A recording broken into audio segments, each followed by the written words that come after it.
Tortilla Flat by John Steinbeck, Chapter 15, Summary and Discussion.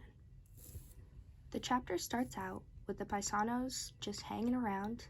They're pretty happy at this point, content with their life, and basically do the same thing every day. Now, Danny, however, is still feeling that responsibility and the weight of owning a house. He used to own two, now he owns one, which is pretty upsetting to him, and he's stressed out about it. So in typical paisano fashion, he runs away into the woods to live the life that he used to, and he's searching for the adventure that he lost. Danny's friends think that he's fine for about a week, maybe off with a woman, but soon they become worried. They think he might be dead, sleeping under a tree, or maybe he had gone crazy. In reality, Danny was doing his own thing. He was stealing, breaking windows. He really did kind of go a little crazy for a minute there. And once the paisanos check in at the Torellis, they find out that not only did he break into the house, he seduced Torelli's wife and kicked their puppies. He kicked the dogs. Yeah. So his friends still continue to search for him, and each time they leave to search for him, Danny takes something from the house. Quite a few things, actually.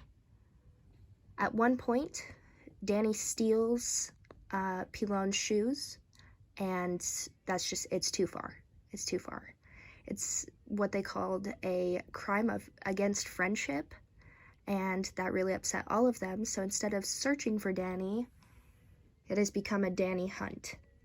And as they're out trying to find Danny to bring him home because they truly believe that he's gone mad, Tito Ralph and Danny are escaping because Tito Ralph often gets drunk and forgets that he's the jailer and thinks that he's actually in jail.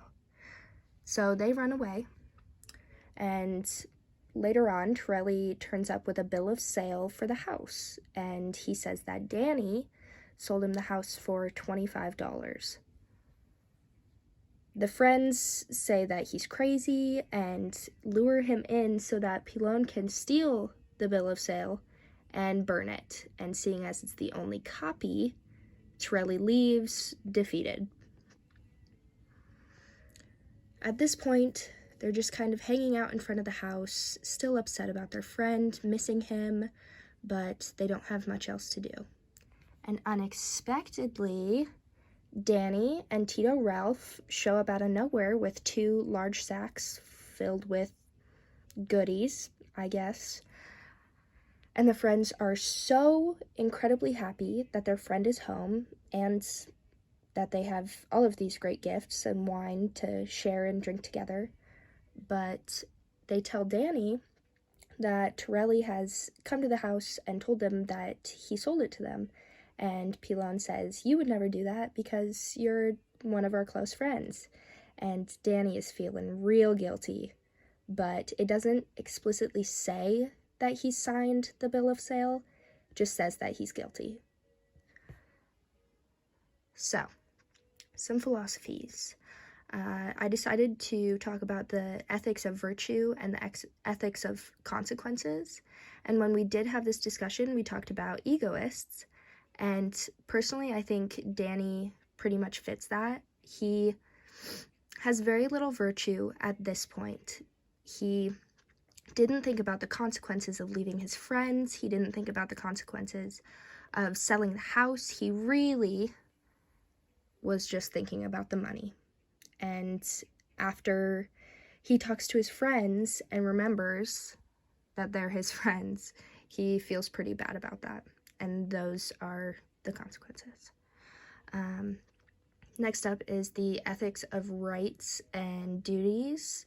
This one kind of revolves around responsibility, which is something that Danny really does not like.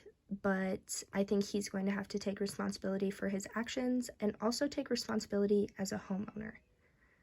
Because not only is the house his, it's also his friend's house. Some questions for the class.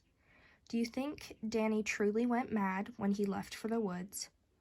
Why were the shoes specifically a crime against friendship? Are there other characters besides Danny that might be considered egoists? And if the truth comes out, do you think they will repeat the Big Joe incident with Danny? Or what do you think is going to happen at that point? So, thanks for watching.